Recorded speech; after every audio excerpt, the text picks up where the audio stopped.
Zezuka. Tu es pas mon caractère. Et ça dit la voix.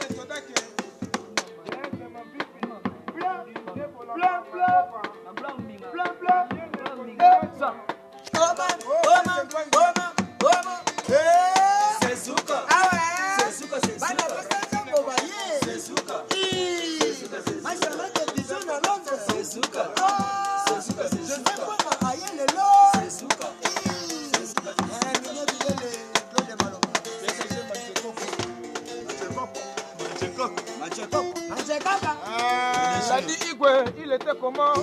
Les amis de Londres. Marie Tumba. Galop va discompère. Ça c'est la voix des anges. Marie Tumba. Champion.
Merci Eric.